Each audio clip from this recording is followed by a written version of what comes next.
हर खबर पर होगी आपकी पकड़। डाउनलोड कीजिए एबीपी लाइव ऐप। नमस्कार, मास्टर स्ट्रोक में आप सभी का बहुत बहुत स्वागत है। आपके साथ हूं मैं रुबिका लियाकत।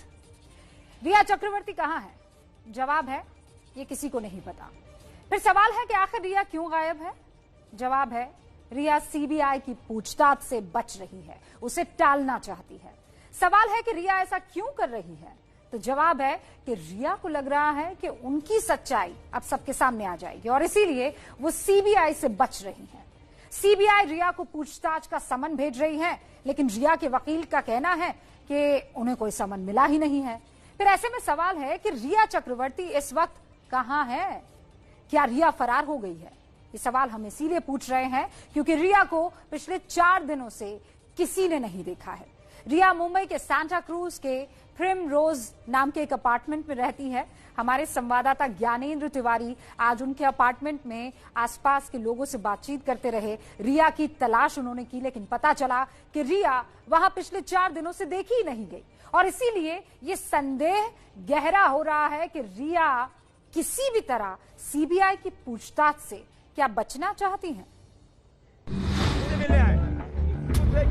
पुलिस की गाड़ी आप यहाँ पे क्या सर, आप कहाँ जा रहे हैं?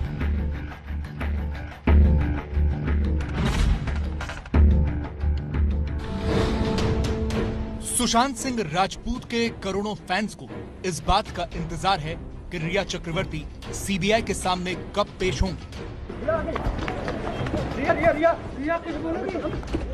कुछ दिनों पहले रिया से एनफोर्समेंट डायरेक्टरेट यानी ईडी पूछताछ कर चुकी है और अब रिया को सीबीआई के सामने पेश होना है।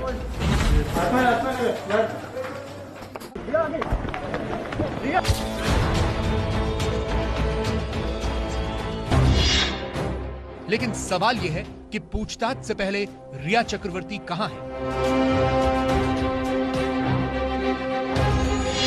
क्या सीबीआई की पूछताछ से पहले रिया गायब हो गई है? क्या सीबीआई की पेशी में देरी के लिए रिया नई चाल चल रही है?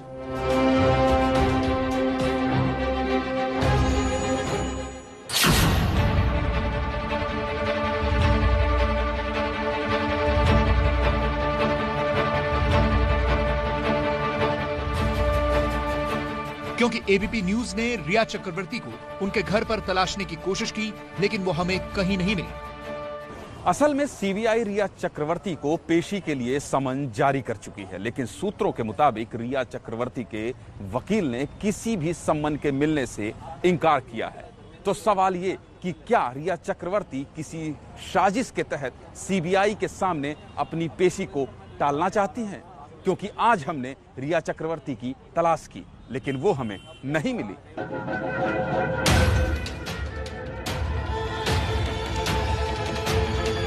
यह है मुंबई का सांता क्रूज इलाका और इस अपार्टमेंट का नाम है प्रिम रोज। इसी बिल्डिंग के फर्स्ट फ्लोर पर रिया चक्रवर्ती अपने परिवार के साथ रहती हैं। हमारे संवाददाता ज्ञानेंद्र तिवारी ने इस बिल्डिंग से रिया की तलाश शुरू की। दरअसल ये मुख्य द्वार है, जिस अपार्टमेंट में रिया रहती हैं उसका ये मुख्य द्वार है और यही मेन गेट है। इसी मेन गेट से गाड़ियां अंदर जाती हैं और सबसे पहले जब गाड़ी आती है तो यहाँ गार्ड इस गेट को खोलता है और फिर उसके बाद ये पूछता है कि आप कहाँ जाना चाहते हैं। इसके बाद ही यहाँ से कोई अंदर जा सकता है। रिया के इस अपार्टमेंट के बगल में मशहूर गायक सुरेश वाडकर की प्रॉपर्टी है। उनकी प्रॉपर्टी पर जो गार्ड बैठते हैं उनकी नजर इस बगल वाले अपार्टमेंट पर रहती है। हमारा रिया सिया से कुछ लेना देना नहीं भाई। इस गार्ड ने साफ साफ ये बताया कि रिया चक्रवर्ती यहाँ 3-4 दिन से नहीं दिखी हैं। आप लोग तो यहाँ रिया रहती है? नहीं, हमारा रिया सिया से कुछ लेना देना नहीं भाई। ये हमारे सुरेश वाडकर के अंडर में पूरा है, यहाँ से लेके गेट तक। और ये गेट को दिया है आने जाने के लिए, नहीं तो ये तो बंद ही है। हमारे साहब का ही है पूरा ही। अच्छा, तो आप रिया के सुरक्षा कर्मी नहीं है? भाई हम कह रिया, हम अंदर से आ रहे, हमसे कौन सा रिया से क्या लेना देना है? तो ये रिया वाला फ्लैट तो यही है ना? वो बाजू में रहती है, मुझे। तो इसका गेट कहाँ से है? ये गेट इधर मेन है। और ये वाला कौन नहीं है, ये कभी कभार देते हैं जब ज्यादा गर्दी होता तो, बाकी नहीं। बाकी दिन तो हम गेट लॉक करते हैं, मगर आप लोग की वजह से गेट खुला रखा हूँ, नहीं तो बंद ही कर देता हूँ गेट। असल में जब बगल में बड़ा सेलिब्रिटी रहता है तो अगल बगल वालों की दिलचस्पी और ज्यादा बढ़ जाती है और सुशांत की संदिग्ध मौत के बाद तो रिया चक्रवर्ती देश की मोस्ट वांटेड बनी हुई है। जब से रिया वाला केस हुआ है तब से थोड़ा हलचल बढ़ गई होगी ना? हलचल बढ़ गई है भाई। अब मुझे भी नहीं मालूम, आप लोग आए तो मालूम पड़ा कि रिया चक्रवर्ती रहते, नहीं तो मुझे भी नहीं मालूम। नहीं तो अभी अब जब से यहाँ पे है वो निकल रही है कि नहीं निकल रही है, मतलब है कि यही है कि किसी दूसरे घर में? अभी तो यही थे, अभी आए थे ना, यहीं पे थे ना। कब से? अरे हो गया 3-4 दिन पहले भी आए थे यहीं पे थे रिया चक्रवर्ती। नहीं तो अभी है कि नहीं? अभी तो मालूम नहीं है, आइडिया नहीं। अभी 3-4 दिन में नहीं देखे हैं? हमको नहीं मालूम पड़ा इसका, अभी है कि नहीं है मालूम नहीं। ये जहाँ से आप गाड़ी देख रहे हैं, ये जो गाड़ी आ रही है, यहाँ से आप इस तरफ जा सकते हैं और यहाँ से जाने के बाद फिर आप पीछे दे सकते हैं। मतलब ये जो सुरेश वाडेकर की प्रॉपर्टी है, यहाँ से अगर आप खड़े होंगे तो आप यहाँ से ये देखेंगे इस तरफ, तब आपको दिखेगा रिया का घर। लेकिन यहाँ बहुत पेड़ हैं, घने पेड़ हैं, इसलिए आप उन्हें नहीं देख सकते। तो ये पूरा दिखाने का मकसद मेरा ये था कि आप ये समझ सकें कि रिया जिस अपार्टमेंट में रहती हैं वहां आने का रास्ता कौन सा है। ये रिया के अपार्टमेंट के ठीक पीछे वाला गेट है और यहीं पर चलता है सुरेश वाडकर का म्यूजिक स्कूल। रिया के अपार्टमेंट की गाड़ियां यहां से भी निकलती हैं। अपनी पड़ताल में हम इस तरफ ये जानने के लिए गए कि कहीं रिया यहां से आना जाना तो नहीं कर रही है। यहाँ के गार्ड ने बताया कि रिया चक्रवर्ती 4 दिनों से दिखी नहीं है। रिया के चक्कर में इधर भीड़ बढ़ गई होगी। उनके चक्कर में सब आए हैं ना। हाँ, नहीं तो अभी है कि नहीं है यहाँ पर? अभी 2-3-4 दिन से है कि नहीं है? आइडिया नहीं है भाई, मुझे आई थी, मैं आते हुए देखा था। कितने दिन पहले लगभग? 2 दिन हो गया। ये रिया आई तो गई कि नहीं, अंदर है, गई वो आइडिया नहीं। तो मतलब 3-4 दिन पहले तो बहुत लोग बोल रहे हैं कि 4 दिन पहले वो आई थी। 4 दिन के बाद में भी कहाँ है? तो क्या गाड़ी निकल रही, आ रही जा रही, कौन सी गाड़ी में वो गाड़ी तो है नहीं। तो अभी 4 दिन से नहीं दिखी है? 4 दिन हमको नहीं दिखी, आई भी नहीं, गई भी नहीं। अच्छा, ऊपर ही है, कहाँ निकल गई भाई? वो तो BMW गाड़ी में आती है। कौन सी गाड़ी में? जो कई गाड़ियाँ उसके पास है, मतलब कुछ दिन आ गई तो कुछ ध्यान दे रहा है, मतलब किसमें आया किसमें गई। अच्छा, 4 दिन पहले मैं देखा था। 4 दिन पहले। ये है वो दूसरा गेट जिसका इस अपार्टमेंट से कोई लेना देना नहीं है, लेकिन पीछे के रास्ते से भी आप रिया के घर पहुंच सकते हैं, या यूं कहें कि इन दिनों पीछे के रास्ते से ही रिया अपने घर पहुंच रही हैं। वो रास्ता कौन सा है? यहां जब मैं खड़ा होऊंगा तो आप देख पाएंगे, समझ पाएंगे। ये देखिए, ये जो गेट है, इस गेट से अंदर जाया जा सकता है और ये पीछे का गेट है। और ठीक सामने मेरे जो वो पहला फ्लोर है, या ये कहें फर्स्ट फ्लोर है, वही है रिया का घर। हमें जो पता चला वो ये कि इन दिनों BMW से रिया चल रही हैं, जैसा कि यहाँ के गार्ड ने बताया। इस पूरे कैंपस में नीचे आप देखेंगे कहीं भी BMW गाड़ी नहीं दिख रही है। यानी ये तो तय हो गया था कि रिया चक्रवर्ती पिछले 4 दिनों से किसी को नहीं दिखी, और ये गार्ड तो साफ दावा कर रहा है कि रिया आई ही नहीं। अब हम रिया के अपार्टमेंट की ओर चलते हैं। सबसे पहले हमें प्रिमरोज अपार्टमेंट का एक गार्ड मिला और इस गार्ड ने भी बताया कि रिया चक्रवर्ती पिछले 4 दिनों से दिखी नहीं है। रिया आ रही है कि नहीं आ रही है? देखिए, मैं सुबह से नहीं देखा। सुबह से आज नहीं देखे, और 3-4 दिन पहले 4 दिन हो गए क्या? हैं? 4 दिन से नहीं है गाड़ी है? नहीं देखा ही नहीं देखे? नहीं देखा, बोलेगा देखा हैं? मैं नहीं देखा। अच्छा, और पहले आना जाना हो रहा था? पहले आना जाना चालू था। तो रिया के अपार्टमेंट के गार्ड ने भी उनको नहीं देखा था। सवाल यह है कि रिया गई तो गई कहां? हमने सोसाइटी में ही काम करने वाले दूसरे लोगों से बात करने की कोशिश की। इसी अपार्टमेंट के एक फ्लैट का ड्राइवर हमें मिला। रिया वाला फ्लैट यही है? ये तो रहती तो यही है। लेकिन मेरे को पता नहीं कुछ है? मेरे को तो 1 महीना हो गया इतना। नहीं तो अभी 2-4 दिन में दिखी कि नहीं दिखी आते जाते? हैं? मेरे को तो दिखी। तो आप यही गाड़ी चलाते हैं? मतलब किसी दूसरे, मतलब इसी सोसाइटी के किसी दूसरे आदमी गाड़ी चलाते हैं? तो अभी 4-5 दिन में दिखी? मेरे को तो दिखी नहीं, वही बता रहा हूँ। आप दिन भर यहीं रहते हो? नहीं, कभी किधर गया सेट में जाता हूँ। मतलब सुबह शाम यहाँ रहते हो? है? नहीं, आपने देखा क्या उसको आते? नहीं दिखी ना? हाँ? कब से आए हो आप? रिया चक्रवर्ती को बगल वाली बिल्डिंग के गार्ड ने नहीं देखा, उनकी खुद की बिल्डिंग के गार्ड ने नहीं देखा, उसी अपार्टमेंट में नौकरी करने वाले ड्राइवर ने नहीं देखा, तो फिर वो कहां गई? रिया के ठीक बगल वाले फ्लैट में काम करने वाली एक मेड से हमने बात की। तो उनका कौन सा वाला है? हाँ? ये सामने वाला पहला कि दूसरा? तो है कि नहीं है अभी? है? नहीं तो आना जाना तो देख रही होंगी ना आप, आना जाना हुआ इतने दिन से नहीं हुआ है? नहीं तो हाँ वो साइड दरवाजा है ना, हमको क्या पता, हमको इधर नौकर है। तो अभी 1-2 दिन में आना जाना दिखा है कि नहीं दिखा है? हमको नहीं मालूम। दो बातें हो सकती हैं, या तो इन लोगों को वाकई रिया चक्रवर्ती के बारे में कोई जानकारी न हो, या फिर इन लोगों को किसी भी अनजान से रिया के बारे में बात करने से मना किया गया। देखिए, ये रिपोर्ट दिखाने के पीछे मकसद क्या था, क्योंकि हमें ये जानकारी मिल रही है कि रिया चक्रवर्ती सीबीआई की पूछताछ से बचना चाहती है। सीबीआई चाहती है कि जल्द से जल्द वो सवालों के जवाब दे, और हमारे सूत्र बता रहे हैं कि वो जितना चाहे इसे डिले करना चाहती है। और यही वजह है कि आपने ये रिपोर्ट देखी कि कहां से आना जाना हो सकता है, कितने दिनों से वो दिखी नहीं है। मुंबई में ही है, लेकिन प्रिमरोज अपार्टमेंट में तो नहीं है। रिया चक्रवर्ती को लेकर हमारे अगले खुलासे को आप सनसनीखेज जानकारी कह सकते हैं। रिया के रिश्ते अब ड्रग डीलिंग के साथ जुड़ रहे हैं। यह भी खबर है कि रिया ड्रग का इस्तेमाल करती थी। ईडी ने इससे जुड़े सबूत सीबीआई को सौंप दिए हैं। हालांकि वो सबूत क्या है, इस बारे में फिलहाल कोई जानकारी नहीं है। इन सारे खुलासों के बाद सुशांत मौत मामले में ड्रग से जुड़े मामलों की जांच एनसीबी यानी नारकोटिक्स कंट्रोल ब्यूरो करेगी। सुशांत की मौत से ड्रग रैकेट के तार जुड़ने के बाद बीजेपी सांसद सुब्रमण्यम स्वामी ने भी ट्वीट करके सवाल उठाए हैं। स्वामी ने लिखा है कि जिस दिन सुशांत की मौत हुई थी उसी दिन वो किसी ड्रग डीलर से मिले थे। स्वामी ने कहा कि सुशांत के मर्डर का दुबई के ड्रग डीलर से भी कनेक्शन है।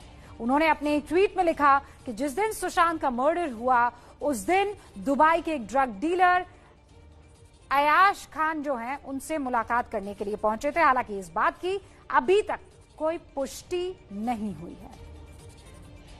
सुशांत सिंह राजपूत मामले की जांच मुंबई पुलिस, ईडी और सीबीआई के बाद अब एनसीबी भी करेगी, क्योंकि ईडी ने नारकोटिक्स कंट्रोल ब्यूरो को जानकारी दी है कि रिया नारकोटिक्स सब्सटेंसेस में डील करती थी। किस तरह के सबूत मिले हैं ये अब तक स्पष्ट नहीं हुआ है, लेकिन नारकोटिक्स कंट्रोल ब्यूरो छानबीन करने जा रही है। जानकारी यह है कि जब सुशांत के यहाँ पार्टियां होती थी तो नशे या जो नारकोटिक सब्सटेंसेस है उनका सेवन होता था। ये सेवन कौन करता था इस बारे में फिलहाल कोई खुलासा नहीं किया गया है, लेकिन इसकी जांच करने के लिए ही नारकोटिक्स कंट्रोल ब्यूरो को शामिल किया गया है और पत्र लिखा गया है। ईडी की जांच में जो खुलासा हुआ, जिसके आधार पर ईडी ने पत्र लिखा, ईडी ने अपनी जांच में ये पाया कि सुशांत के अकाउंट से लगातार 20-20 हज़ार के विड्रॉल हो रहे थे। ये विड्रॉल दीपेश और सैमुअल मिरांडा कर रहे थे। किसकी वजह से, किसके लिए हो रहे थे, तो पता चला कि ड्रग्स, गांजा लेने के लिए। अब वो गांजा और ड्रग्स किसके लिए लिया जा रहा था, इसकी तफ्तीश ईडी के साथ साथ नारकोटिक्स कंट्रोल ब्यूरो करेगी, क्योंकि एनडीपीएस की सारी जानकारी या एक्ट के मुताबिक वो पूरी पूछताछ कर सकते हैं। तो देखिए ना, जैसे जैसे दिन आगे बढ़ते जा रहे हैं, सुशांत की मौत की गुत्थी तो उलझती जा रही है। रिया पर शक बढ़ता जा रहा है, गवाहों के बयान भी संदिग्ध होते जा रहे हैं। सुशांत की संदिग्ध मौत में नीरज और सिद्धार्थ पिठानी, ये दो महत्वपूर्ण हैं, चश्मदीद गवाह हैं। ये दोनों घटना वाले दिन सुशांत के फ्लैट पर मौजूद थे। एक सुशांत का दोस्त है और दूसरा सुशांत के घर में काम करता है। इन दोनों से सीबीआई ने अलग अलग पूछताछ की, लेकिन दोनों के बयानों में अंतर देखने को मिल रहा है। और वैसे भी सुशांत के परिवार और उनके वकील पहले दिन से सिद्धार्थ पिठानी की भूमिका पर सवाल खड़ा कर रहे हैं। सवाल यह है कि जब एक ही घटना को लेकर, एक ही वक्त को लेकर, एक ही दिन को लेकर इन दोनों से सवाल हो रहे हैं, तो फिर ये अलग अलग बात क्यों कर रहे हैं?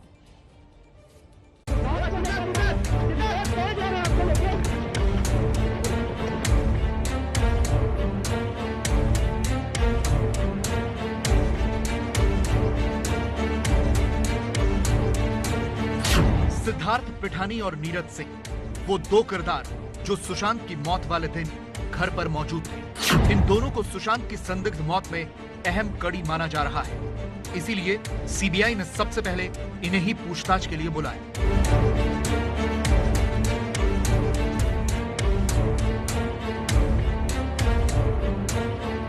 लेकिन दोनों के बयानों में फर्क क्यों है? सबसे पहला फर्क है 8 जून का, यानी वो दिन जिस दिन रिया सुशांत का घर छोड़कर गई थी। अभी तक ये जानकारी मिली थी कि रिया और सुशांत के बीच झगड़ा हुआ था, जिसके बाद रिया ने घर छोड़ा।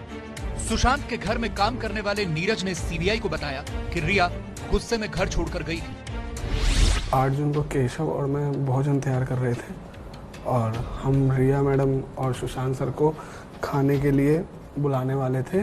तो तभी रिया मैडम ने मुझे बुलाया और उनके बैग में कपड़े रखने के लिए कहा। उस समय रिया मैडम थोड़ी गुस्से में थी। मैडम ने बचा हुआ सामान वापस आकर ले जाने की बात कही और उसी समय रिया मैडम अपने भाई शोविक के साथ बिना भोजन किए ही चली गई। उस समय सुशांत सर अपने कमरे में ही बैठे थे। लेकिन सिद्धार्थ पिठानी का दावा है कि रिया सुशांत से गले मिलकर गई थी और बाकायदा सिद्धार्थ को सुशांत का ख्याल रखने को कहा था। 8 जून की सुबह 11:30 बजे रिया अपना बैग भरकर घर से जाने लगी। रिया ने मुझसे सुशांत का ख्याल रखने के लिए कहा। उस समय सुशांत ने रिया से गले मिलकर हाथ दिखाकर बाय किया। कुछ देर बाद सुशांत की बहन मीतू घर पर पहुंची। मीतू दीदी सुशांत से खाना खाने का आग्रह कर रही थी, लेकिन सुशांत ने ज्यादा खाना नहीं खाया। जबकि रिया और महेश भट्ट की व्हाट्सएप चैट से पता चलता है कि रिया खुद ही सुशांत के साथ ब्रेकअप करके गई थी। ये चैट भी हमने कुछ दिन पहले आपको दिखाई थी।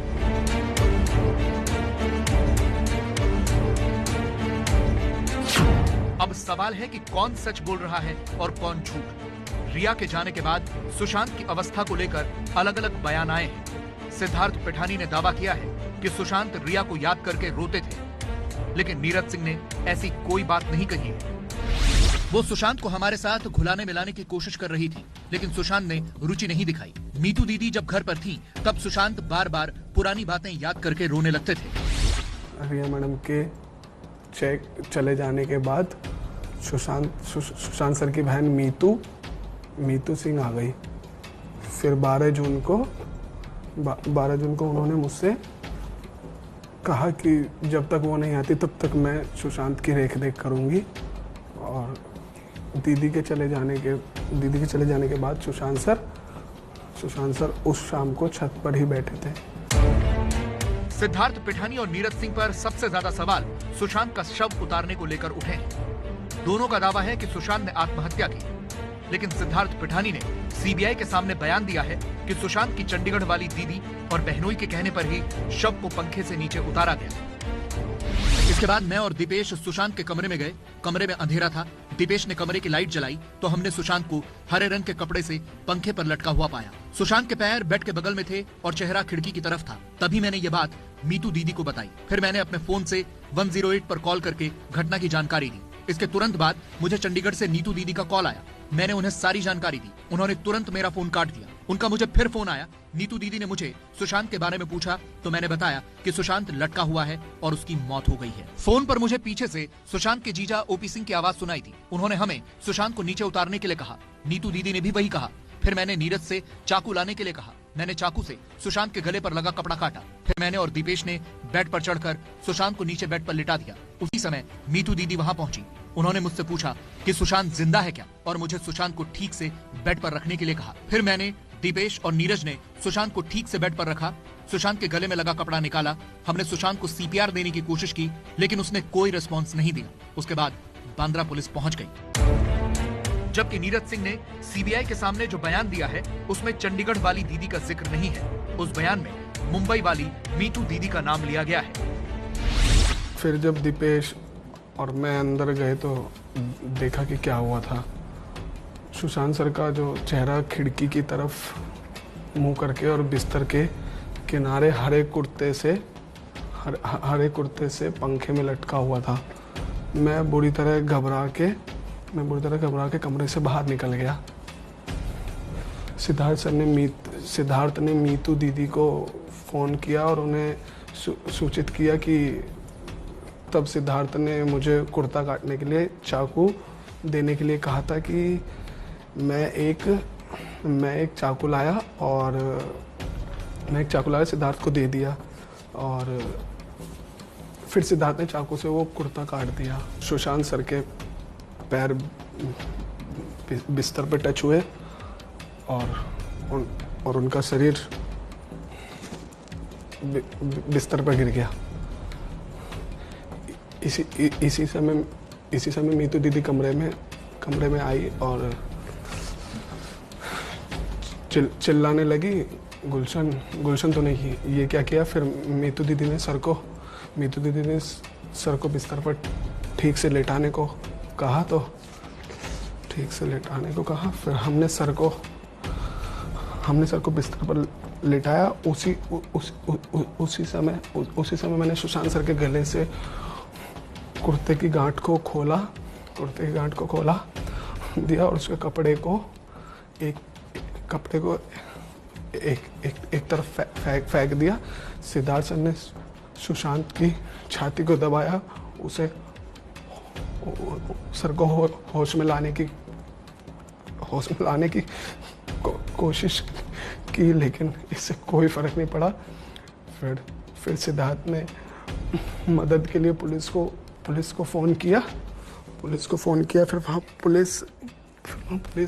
पुलिस आ गई सर। बयान हर कोई दे रहा है, लेकिन गुत्थी सुलझने वाला बयान किसी का अभी तक नहीं आया है।